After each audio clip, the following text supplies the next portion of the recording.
As we work through the exercises in this training course, we'll need to learn how to save our images to maintain flexibility, especially when we start working with layers.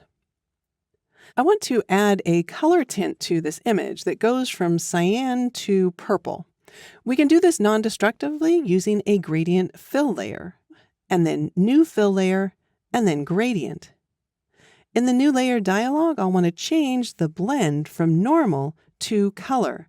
That's going to enable us to add a color overlay, but still see the luminosity values of the cactus below it.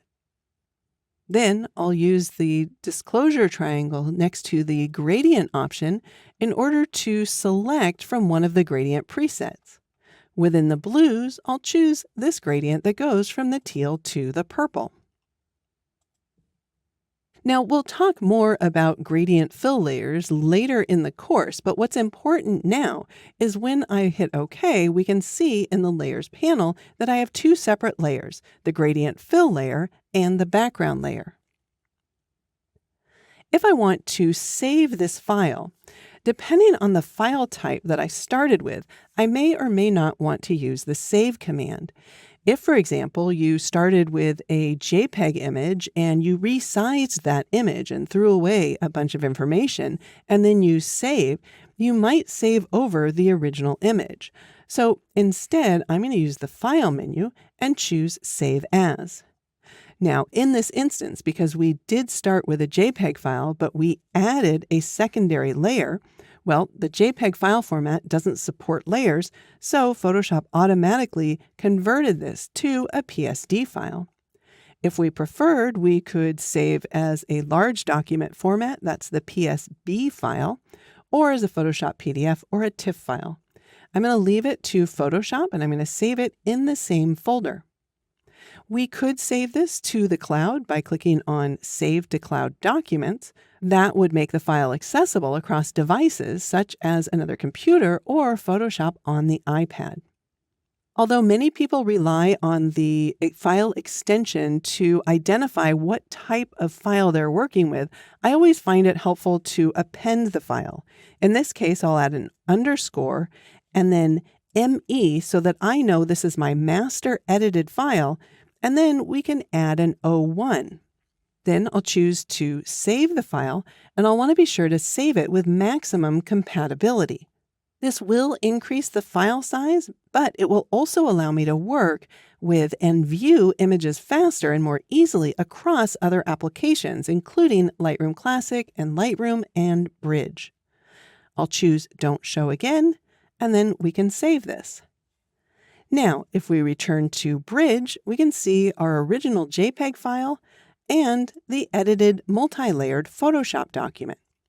Okay, let's return to Photoshop and let's say I want to make another edit. I'm going to double click on the thumbnail for the gradient and I want to change the gradient. I'll go ahead and collapse the blues and then scroll down to, let's say, the pastels, and then I'll choose this gradient. We can tap Enter in order to dismiss this, and then let's change the style to radial. If I want to reverse it, we can enable that as well. And I can reposition it by clicking and dragging in the image area. At this point, if I wanted to save this as another version, we can return to File, choose Save As, and then I'll change the 1 to a 2. This way I always know which is my most current image. All right, let's save that. Now, for the most amount of flexibility, you'll want to keep your layered Photoshop files, but most likely you'll also need to send files or copies of files to clients or share them with others in different file formats that are smaller and easier to transfer. We could choose File and then save a copy. However, here we have limited options to save the copy too. For example, if I select JPEG, well, that's the only option I get until I click Save, in which case I can pick a compression amount. So instead, I'm going to choose Cancel, and then I'll select File, and then Export, and then Export As. Here we can choose our different formats in the upper right, so I could select from PNG, JPEG, or GIF. I'll choose JPEG, and then I'll choose the quality. I'll go ahead and set this to high quality, which means the least amount of compression, the highest quality, but also a larger file size. If I needed to change the image size, I could do so. Maybe I'm sending this to someone who only needs 2000 pixels in width. We could also add canvas size around the image. Scrolling down, I can include my copyright and contact information, as well as convert this to the sRGB color space and embed the color profile.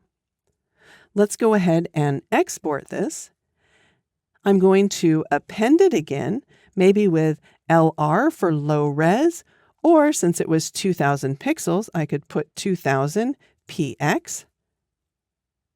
And then I'll want to save that to that same folder and choose Save. You'll notice that it saved off a copy of the file. I still have my multi-layered document open and can continue to work on this. All right, let's move to Bridge, and we can see, again, here is our original, our first variation, then our second variation, and then the JPEG that we exported.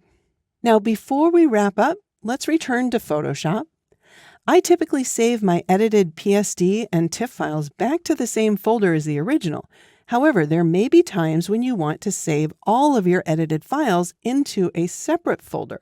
It just depends on the project and your workflow. If I choose the Photoshop menu and then Settings, and then File Handling, again, on Windows, it would be under the Edit menu. I can uncheck the option to save as to original folder. This tells Photoshop to save the file instead to the last location that you saved to. All right, I'll click Cancel for now. But there you go. You can choose to save your layered documents on your computer or to the cloud, as well as export files as smaller, flattened images to quickly share with others or post online.